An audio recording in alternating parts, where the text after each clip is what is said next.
नमस्कार दोस्तों, मैं उमेश राजपूत। आपका अपने channel learn with Umesh Jainvi में हार्दिक स्वागत एवं अभिनंदन करता हूं। ये कोई मीडिया चैनल या वैसा कोई न्यूज चैनल नहीं है। ये एक एजुकेशन चैनल है जिसमें शिक्षा के पर्पज पर बात की जाती है।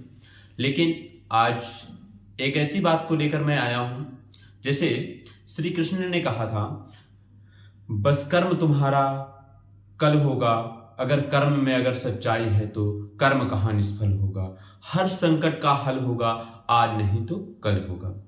लोहा जितना तपता है उतना खूब चमकता है। ये श्री कृष्ण के वक्तव्य थे। इस पे चर्चा करने के लिए मैं आया हूं। वर्तमान समय में 17-18 फरवरी 2024 को यूपीपी की परीक्षा हुई। उस परीक्षा के पर्पज पर मैं बात करने के लिए आया हूं। कुछ क्लिप आपको मैं दिखाता जाऊंगा। 17-18 तारीख के पेपर लीक हुआ, जैसा कि 17 तारीख को भी सेकंड मीटिंग का पेपर लीक हुआ, 18 तारीख को भी सेकंड मीटिंग का पेपर लीक हुआ। विचार, ये कविता तो पढ़ के खूब जुनून आ जाता है, हौसला आ जाता है, मोटिवेशन हो जाता है। मैं यूपीपी का स्टूडेंट नहीं हूं, लेकिन फिर भी इस पे मैं एक वीडियो शूट कर रहा हूं, क्योंकि ये हर एक युवा की समस्या है। जैसे अभी कुछ समय पहले सितंबर माह 2023 में बीएड धारक को पीआरटी से हटाया गया। सबसे बड़ी समस्या यहां पर नहीं है, समस्या यहां पर है कि पेपर लीक होता है। पेपर लीक होने के बाद एक्सेप्ट तक नहीं किया जाता कि पेपर लीक हुआ, जबकि बच्चे एविडेंस देख रहे हैं। जैसे अभी मैं एक वीडियो देख रहा था, उसमें बहुत स्पष्ट रूप से कहा गया कि पेपर जैसे प्रसाद के भाव में बटा है। इस समय आप इको गार्डन लखनऊ में देख पा रहे हैं, लाइव वीडियो विवेक सर के द्वारा एग्जाम मास्टर चैनल पर चल रहा है। उसमें विवेक सर ने इतनी बड़ी मुहिम रखी कि आज जो यूपीपी के स्टूडेंट हैं उनके प्रति लड़े और अडग रहे, और आज इस समय यूको गार्डन जो लखनऊ में स्थित है उसमें एक धरने का कार्यक्रम आयोजित किया। ये एक महाधरना रखा गया।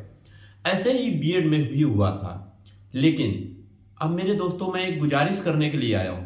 देखिए, ये मत सोचिए कि ये हमारा विषय नहीं है, हम यूपीपी का फॉर्म नहीं भरे तो हम इस पे कोई बात ना करें, चर्चा ना करें, या सरकार से हम अपनी बात ना रखें। सबसे बड़ा विषय ये है कि इस दौर की मांग क्या है। देखिए, विद्यार्थी है, विद्यार्थी के पास घर से आता है एक सपने संजो के, फैमिली एक सपने संजो के मम्मी से बोल के आता है कि मम्मी इस बार वर्दी में आ जाऊंगा। वर्दी में आ जाऊंगा, वर्दी में कैसे आएगा जब यूपीपी का पेपर ही लीक है। तो जिनके पास पैसा है, जिन्होंने पेपर प्राप्त किया है पैसे के बल पर या किसी और माध्यम से, तो वो तो सिलेक्ट हो जाएगा। लेकिन जो बच्चा असली मेहनत किया उसको पेपर नहीं प्राप्त हुआ, उसने माना कि स्कोर कितना भी बेहतर करके आएगा, लेकिन नकल के आगे मतलब ये सब चीजें वो नहीं कॉम्पिटिट कर पाएगा जिसको कॉम्पिटिट करना चाहिए। रियल कॉम्पिटिटर कभी भी एग्जाम में आगे नहीं आ पा रहा। ऐसे ही देखो, पहले अग्निवीर को एक टारगेट बनाया गया, अग्निवीर में खूब धरने हुए, कई मुहिम हुई, मुहिम होने के बाद उसमें हार माना गया। ये तो अगर कहें तो ये डिक्टेटरशिप जैसा शासन चल रहा है। मैं पार्टी का विरोधी नहीं हूं, मैं मोदी जी की हर बात को एक्सेप्ट करता हूं, लेकिन महोदय जी एक रिक्वेस्ट ये भी है, इस युवा समाज को भी ध्यान दे दीजिए। समझ लीजिए कि एक युवा, हर बच्चा, क्यों बच्चे सुसाइड कर रहे हैं, सबसे बड़ा रीजन यही है कि वैकेंसी का ना आना, वैकेंसी का आना तो पेपर लीक होना। अब ये विचार कीजिए, सीटेट होता है, टेट होता है। मैं टीचर्स की तैयारी करने वाला बालक हूं। मैंने कई क्वालिफिकेशन कर रखी है, बीएड किया, बीकॉम किया, ब्लिस किया, एमबीए कर रहा हूं, 3 टाइम सीटेट क्वालिफाइड हूं, लेकिन अभी तक कोई वैकेंसी देखने को नहीं मिली। माना बिहार में मैं एलिजिबल था, बिहार भरा, बिहार में उससे बेहतर तो मैं एमबीए करके भी सैलरी मतलब पा सकता हूं, इसलिए मैंने बिहार को नहीं उतना प्रेफर किया। लेकिन आज यूपीपी पे सभी एग्जाम चैनल जितने भी हैं, जितने भी यूट्यूब चैनल हैं, जो बड़े बड़े यूट्यूब चैनल हैं, अपनी ख्याति रखते हैं, उन सभी यूट्यूब चैनलों से एक रिक्वेस्ट करूंगा कि एक धरना, ऑनलाइन धरना किया जाए, ट्वीट किया जाए कि हमें री एग्जाम चाहिए। क्योंकि देखो, री एग्जाम ही एक ऑप्शन है, ने उसके अलावा कोई ऑप्शन नहीं है। बाकी मैं गोदी मीडिया नहीं कहना चाहता हूं, लेकिन हमारे रवीश कुमार जी खुला कहते हैं, खुले शब्दों में गोदी मीडिया, क्योंकि उन्होंने प्रूव किया है कि हमारी सरकार में सरकार की तालू चर्चा करती है। जैसे चंडीगढ़ केस को ले लीजिए, चंडीगढ़ में मतलब क्या कहते हैं, कुलदीप सिंह, क्या आई थिंक नाम क्लियर नहीं है, जबरदस्ती करके क्या कहते हैं जो पेपर थे, वैलिड पेपर थे, उनको अनवैलिड किया गया, उनको अनवैलिड करके उनको चुनाव हराया गया। लेकिन सुप्रीम कोर्ट ने एक ऐसा ताड़ मारा कि उसको चुनाव को दर बदल कर दिया, एकदम पलट गया चुनाव, और आम आदमी पार्टी का प्रत्याशी चुनाव जीतकर मेयर बना। सर ये तो कहीं ना कहीं शर्मसार करती है हमारी शासन प्रणाली को, और ये हमारा लोकतंत्र जो है इसको भी शर्मसार करती है, क्योंकि जिसमें निष्पक्ष चुनाव नहीं हो सकते तो निष्पक्ष पेपर क्या हो सकता है। महोदय जी, एक रिक्वेस्ट है मेरी, सभी इस युवा दल और जो वर्तमान समय की शिक्षक प्रणाली है, शिक्षक प्रणाली से एक विनम्र निवेदन करूंगा कि सभी बच्चों को मध्यस्थ नजर रखते हुए ये धरनों पर सभी लोग सहभागिता दें, जिससे हमारा भी एक जो लक्ष्य है ना कि एक गवर्नमेंट जॉब, एक हमें जॉब पाके अपने लाइफ को कहीं ना कहीं सेटल करना है, ये तो कम से कम पूरा हो जाए। महोदय जी, इस दौर की इतनी बड़ी मांग है, इस दौर में मिडिल क्लास फैमिली, ये वास्तविकता है, एक्सेप्ट करना पड़ेगा आपको कि मिडिल क्लास फैमिली में गवर्नमेंट जॉब पाना पुनर्जन्म होने के बराबर होता है। ये बात मेरी गांठ बांध दीजिए। सभी दोस्तों, जितने भी मेरे YouTube चैनल के दर्शक हैं, सभी से एक रिक्वेस्ट करूंगा कि इस वीडियो को इतना वायरल कीजिए कि सभी के कानों तक ये आवाज पहुंच जाए। देखिए, लखनऊ में इलाहाबाद में बालसन चौराहा पर बीएड धारक का धरना हुआ था। प्रशासन इतना क्रूर हो गया था कि उस समय हम लोगों को वो लताड़ पड़ी थी। उस धरने में मैं भी था, मैंने भी देखा था कि शासन ने वो क्रूरता दिखाई थी, बच्चों को उठा लिया था। बच्चा अपनी मांग शासन से नहीं रखेगा तो किससे रखेगा? बताइए, आप ही बताइए। जितने मेरे दोस्तों, आपको ये क्या लगता है कि आप अगर जॉब नहीं पाते तो क्या लगता है आप बिजनेस स्टार्टअप कर सकते हैं? बिजनेस भी स्टार्टअप करने के लिए पूंजी होनी चाहिए, जो कि नहीं है। जब पूंजी नहीं है तो आप कैसे अपना बिजनेस स्टार्टअप कर पाएंगे? देखिए, कई पहलू होते हैं। हमारी सरकार कहती है, हमारे मोदी जी ने कहा था कि नौकरी ही सबसे बड़ा ऑप्शन या सॉल्यूशन नहीं है। लेकिन महोदय जी, आप ये भी तो विचार कीजिए कि एक स्टार्टअप करने के लिए कम से कम 2 लाख मिनिमम मनी होनी चाहिए, जो कि हमारी मिडिल क्लास फैमिली एफर्ट्स नहीं कर सकती। हम कोई बिल गेट्स के बच्चे नहीं हैं, हम कोई बिजनेस स्टार्टअप के बच्चे नहीं हैं जो बिजनेस कर रहे हो पुश्तैनियों से। हम एक किसान के बच्चे हैं। हमारी सिर्फ एक मांग है, निष्पक्ष तरीके से पेपर करवाया जाए। किसी भी पेपर को लीक करने में, जहां तक कि ये तक सुनने में आ रहा है, हमारे YouTube चैनल, कई मीडिया चैनल ये तक बता रहे हैं कि पेपर जो है कमीशन से ही रिलीज हुआ, कमीशन से ही लीक हुआ। अब बताइए, अब वो कहां गए बुलडोजर? कहां गए वो नकल जो करवाए हैं? उनके घरों पे क्यों नहीं बुलडोजर चला? मैं ये भी तो क्वेश्चन पूछता हूं। क्या आपका भी, मेरे दर्शकों, आपका भी अगर यही क्वेश्चन है तो आप भी ये क्वेश्चन को कमेंट करके इतना कमेंट कीजिए कि एक बार विदित हो जाए सरकार को भी पता चल जाए कि आज का युवा, सबसे बड़ी युवा पूंजी भी आज परेशान है। क्योंकि किसी भी देश की जो इकोनॉमिक्स कंडीशन होती है या कोई भी चीज होती है जो देश को आगे बढ़ाती है, वो युवा दल ही होता है। देखिए, बच्चा क्या होता है, उस संसाधन को उपयोग करके एक गुड ह्यूमन रिसोर्स बनता है, एक अच्छा मानव संसाधन बनता है। अब मानव संसाधन बनने के बाद वो युवा अवस्था में वो प्रखर निखरता है। अब प्रखर निखरने के बाद ही वो देश के लिए और इस समाज के लिए और इस समाज में हो रहे कूटनीतियों के लिए कार्यक्रम आगे बढ़ता है, और उस संसाधन को बना के वो देश के विकास में काम आता है। कहीं ना कहीं आप विचार कीजिए, अगर सपोज दैट युवा दल जो हमारा हम हैं, यानी कि 20 साल से 30 साल का बच्चा अगर मेहनत ना करे तो क्या देश की आर्थिक स्थिति चलाई जा सकती? नहीं चलाई जा सकती। क्योंकि मेरुदंड कही जाती है, बैकबोन ऑफ द कंट्री। युवा जो होता है, human resource, main human resource जो होता है, युवा होता है, यूथ होता है, वो बैकबोन ऑफ द कंट्री होता है। किसी भी देश की आप बात कर लीजिए। आप विचार क्यों नहीं करते?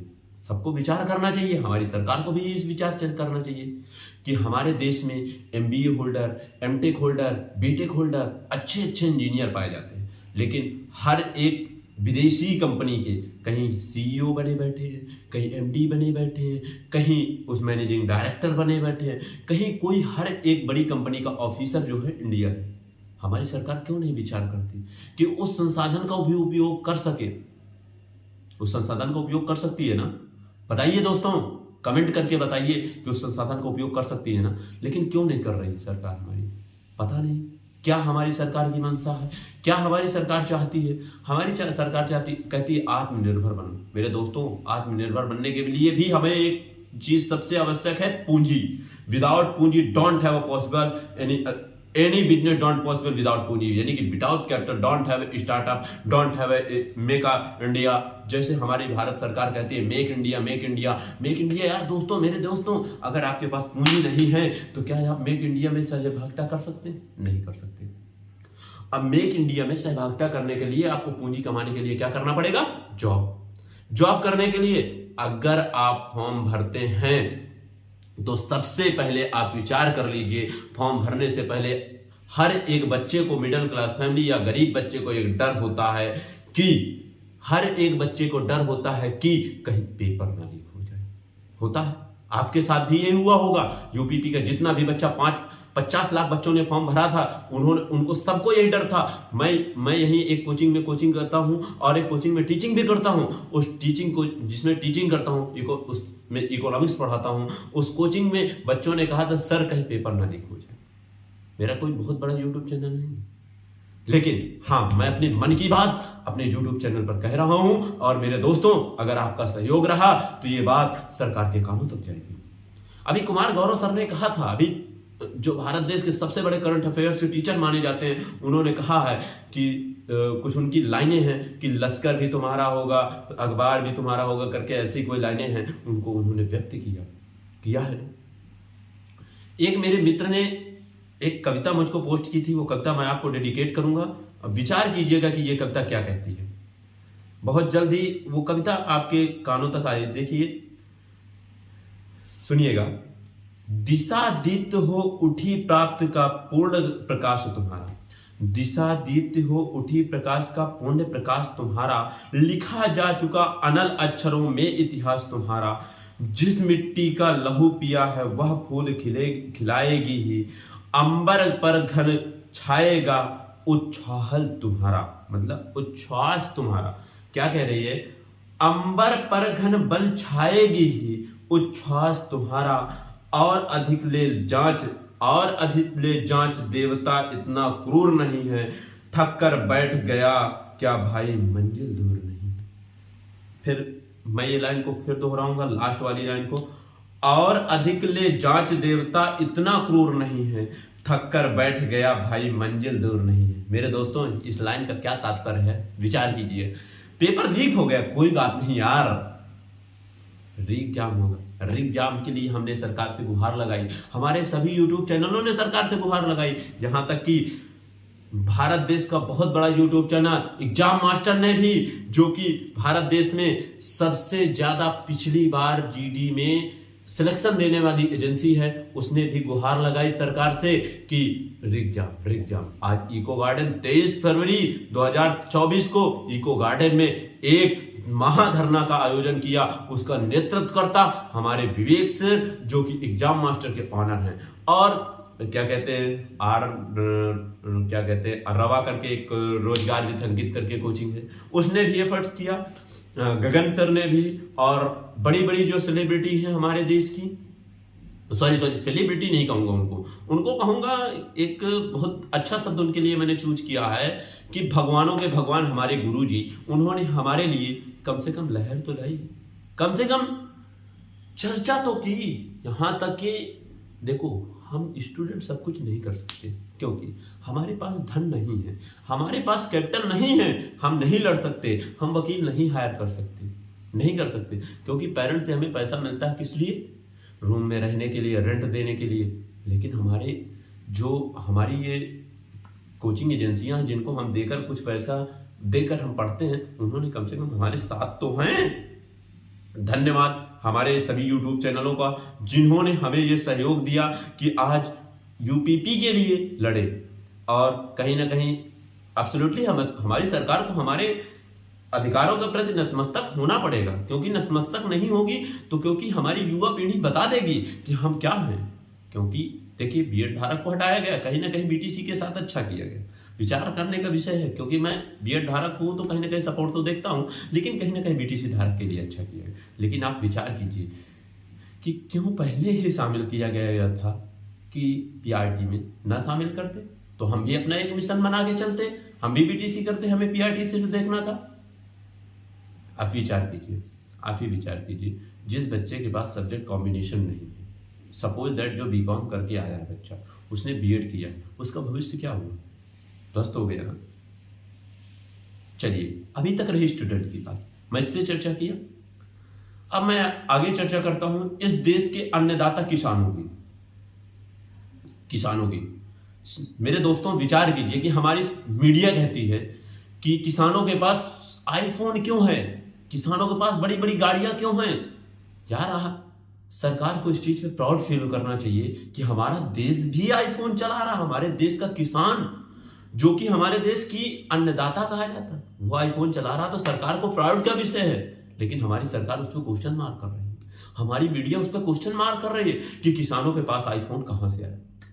यार किसान भी मेहनत करता है, कितने एकड़ जमीनों पे वो रात दिन पसीने खवाता है, पसीने गंवाता है, पसीने निकलते हैं, किसान रोता है, कितना किसान सुसाइड करता है। अभी विचार कीजिए कुछ समय पहले जब बारिश हुई, बारिश में ओले गिरे, धान की फसल पूरी पकी हुई ध्वस्त हो गई, किसानों ने रोया, सुसाइड किया।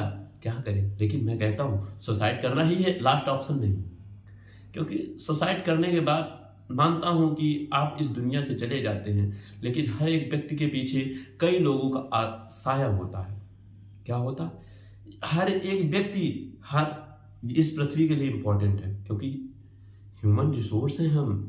हमारी इस अप्राकृतिक रूप से हम अगर अपने को सुसाइड करते हैं तो वो गलत है। इसलिए मेरे दोस्तों, सभी यूपीपी के धारकों जो यूपीपी में फॉर्म भर रखे थे और इस इलाहाबाद जैसी नगरी में जहां पर अपने खून पसीना गंवा रहे हैं, रातों रात लाइब्रेरिया में गंवा रहे हैं और अपने सपनों के सपने सजो रहे हैं और कमरों में लिख लिख कर टांग रहे हैं कि I will gain our aim, जो कह रहे हैं वी विल, मतलब हम जीतेंगे, वो सजो रहे हैं। कभी ये विचार मत लाइएगा कि हमें सुसाइड करना है। किसान सुसाइड करता है, क्यों करता है? विचार कीजिए। बेटी की शादी करना है, सर पे बेटी है, क्योंकि आज का हमारा समाज है डॉरी सिस्टम, दहेज प्रथा, दहेज चल रहा है, बिना दहेज के बेटी की शादी नहीं होती। मैं अपनी बात करता हूं कि अगर कोई भी व्यक्ति मुझसे शादी करने के लिए आएगा तो सबसे पहले मेरा प्रोफेशन देखता है। मेरा प्रोफेशन, मैं आज कुछ नहीं कर रहा, मेरे घर वाले डिमांड करेंगे, कहीं ना कहीं दहेज की डिमांड करेंगे। हाँ, ये यथावत गलत है। विचार करना, किस हर एक व्यक्ति के पास पैसा नहीं होता दहेज देने के लिए। बेटी अच्छी है, पढ़ी है, लिखी, लेकिन डाउरी सिस्टम। किसान है बाप, फसल खराब हो गई, किसान के पास एक ही सहारा होता है फसल खराब हो गई, फसल खराब होने के बाद बेटी की शादी करनी है। अब बताइए, विचार कीजिए कि अब उसके पास एक लास्ट ऑप्शन लगता है, इससे अच्छा मैं खुद को बर्बाद कर लूं, खुद को नष्ट कर लूं, तो बेटी की शादी समाज मिलकर कर सकता है। हो सकता है उस बेटी की शादी, और क्या कहूं मैं, रिश्ते क्या कहूं, मैं नहीं कुछ कहना चाहता, कितना कहूं। एक समाज सेवी होने के नाते और एक स्टूडेंट होने के नाते मैं यही कहूंगा कि सभी दोस्तों, सभी जो स्टूडेंट हैं एकजुट यानी कि कहते क्या है, एक ऐसे गट्ठर होता है। आपने भी एक कहानी सुनी होगी, एक वक्तव्य मुझे याद आ रहा है। एक कहानी है, कहानी ये है कि एक बाप होता है, अपने बेटों को बुलाता है, 4 बेटे उसके होते हैं, बेटों को बुलाता है, सबको एक एक छड़ी देता है, बोलता है बेटा इसको तोड़ के दिखाओ। सभी बेटे एक एक छड़ी आराम से आसानी से तोड़ देते। फिर बोलता है कि बेटा 2 छड़ी आपस में मिलाओ। बड़े स्ट्रगल के पास उनको भी आसानी से तोड़ दिया जाता है। स्ट्रगल लगता है लेकिन आसानी से टूट जाती, लेकिन अंततः एक ऐसी स्थिति आती है कि सभी एकत्रित कर देते हैं, 5 छड़ी 6 छड़ी जितनी एकत्रित होती है उसको गट्ठर फॉर्म में बांध देते हैं। फिर उनको अधिक से अधिक परिश्रम करने के बाद भी उनको तोड़ना आसान नहीं होता। हाँ, अगर वो अलग अलग होती तो आसानी से तोड़ी जा सकती थी, इसीलिए मेरे दोस्तों, चाहे बीएड धारक हो, चाहे किसी भी स्ट्रीम का बच्चा हो, चाहे किसी भी सेक्टर की तैयारी करने वाला बच्चा हो, हर एक प्रतिद्वंदी के साथ, हर एक कॉम्पिटिटर के साथ, हर एक विद्यार्थी का साथ दो और हर एक साथी के शिक्षा के अधिकार के लिए लड़ो, क्योंकि लड़ना पड़ेगा। हमारा अधिकार ऐसे नहीं मिलेगा। आप विचार कीजिए, 2019 की वैकेंसी का पेपर 2021 में होता है। अगर आप लोगों ने लड़ा ना होता तो क्या पेपर होता? नहीं होता। क्योंकि मेरे मित्रों, मेरे गांव में कहा जाता है कि सफलता पाने के लिए एक पंचवर्षीय योजना लगती है, लेकिन पहले लगती थी। क्यों? 2 साल बच्चा तैयारी करता था, 1 साल रिवीजन करता था, 2 साल पेपर देखता था, ये फॉर्म भरा, ये फॉर्म भरा, ये फॉर्म भरा, यूपीपी भरा, जीडी भरा, एसएससी जीडी भरा, एसएससी एमटीएस भरा, एसएससी हवलदार भरा, लाइब्रेरियन भरा, एमआरएस भरा, केवीएस भरा, प्राइमरी भरा, जूनियर भरा, टीजीटी, पीजीटी सब भरा। कहीं ना कहीं इतनी तैयारी 2 साल में कर लेता था कि सिलेक्शन हो जाता था। लेकिन हम महोदय 2 साल 3 साल बच्चा तैयारी किया, 1 साल प्रैक्टिस किया, उसी में फॉर्म भरता रहा। जब उसकी सिलेक्शन के चांसेज आए, पेपर लीक। क्या हुआ? Paper leak. विचार कीजिए, 2017 के बाद कितने पेपर लीक हुए? कितने पेपर लीक हुए? आप ही विचार कीजिए।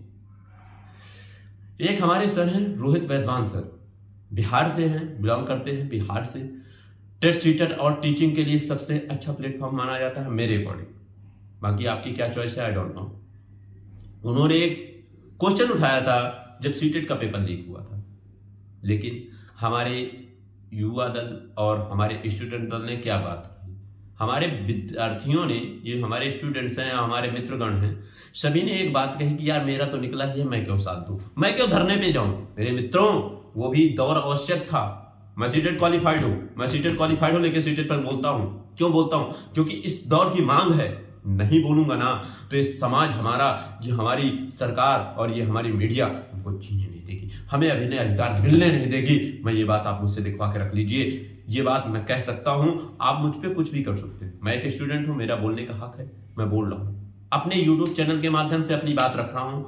अगर ये बात सरकार तक और मेरे दोस्तों जिस तक जाती है, मतलब सभी को विचार करने का विषय है ना, विचार करने का विषय। हमारे एक सर हुआ करते थे, जवाहर नवोदय विद्यालय से मैं पढ़ा हुआ, मेरे एक प्रधानाचार्य हुआ करते थे मिस्टर नीतीश कुमार श्रीवास्तव, जवाहर नवोदय विद्यालय कछार में वो टीचर थे।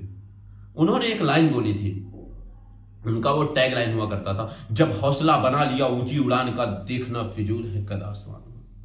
जब हौसला बना लिया ऊंची उड़ान का, देखना फिजूल है कद आसमान। मतलब उनका कहने का तात्पर्य क्या था कि जब आपने ठान लिया है कि मुझे सफलता पानी है, तो लड़ मरो कट मरो, अधिकार के लिए लड़ना पड़ेगा मेरे मित्रों, लड़ना पड़ेगा। आप विचार कीजिए, हमारे एक जाने माने बहुत ही पॉपुलर टीचर है मिस्टर खान सर, उन्होंने कहा है कि अगर आप अपने अधिकार के लिए लड़ नहीं सकते हो तो आप एक मृत समान है, एक 100 के समान है। 100 के समान मतलब मर जाना। अपने अधिकारों के लिए जो नहीं लड़ सकता वो मरा हुआ है ही मित्रों। क्यों? आप विचार कीजिए कि आपका अधिकार है, आपका अधिकार है कि आपको नौकरी चाहिए, आप अपने अधिकार के लिए सरकार से गुहार नहीं लगा सकते, तो इसका मतलब आप कहीं ना कहीं विकलांग है, मानसिक रूप से विकलांग है। क्योंकि हमारे यहाँ विकलांगता की भी कई परिभाषाएं होती हैं, विचार कीजिए, होती है। शारीरिक विकलांग तो हो सकता है, वो आपको दिख रहा है, लेकिन कुछ लोग मानसिक रूप से विकलांग होते हैं, जिसे मैं अपनी भाषा में कहता हूं अंधभक्त। अंधभक्त महत्ता हूं। देश की राजनीति टेररिज्म, धार्मिक और रिलीजियस बेस पर चल सकती है, लेकिन बिना स्वास्थ्य और शिक्षा के देश को चला लेना बहुत बड़ी चुनौती है।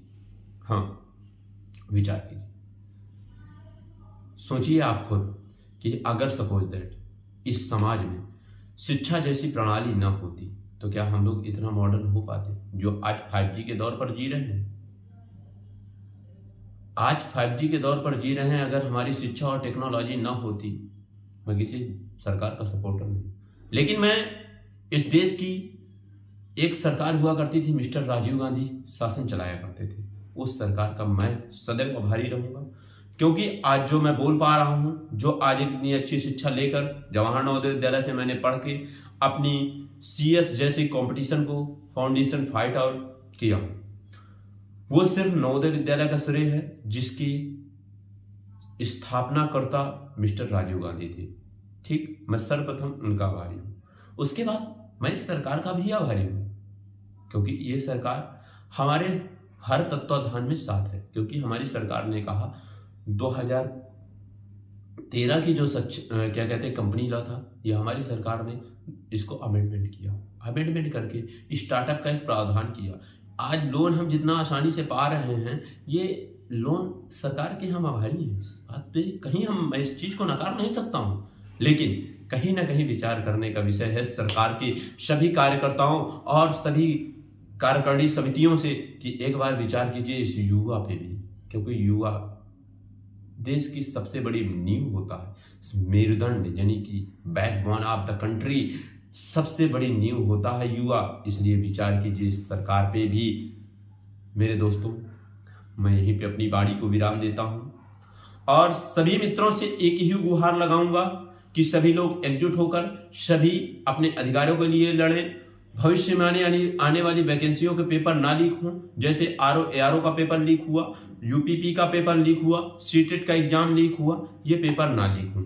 सभी महोदयों से और सभी इस YouTube चैनल के दर्शकों से और जितने भी पेरेंट्स मेरे YouTube चैनल पे हैं, उनसे भी विनम्र निवेदन करूंगा, वीडियो को पूरा देखें। वीडियो को पूरा देखने के बाद आपको एक चीज जरूर मिलेगी कि हमें क्या करना चाहिए, क्या नहीं करना चाहिए, क्योंकि क्या गलत है क्या सही है ये आप संस्मरण कर पाएंगे। धन्यवाद। जय हिंद, जय भारत। सभी को सादर नमस्कार। मैं उमेश कुमार राजपूत अपने YouTube channel learn with JNV पर स्वागत एवं अभिनंदन करता हूं। मैं नवोदयन उमेश राजपूत। धन्यवाद।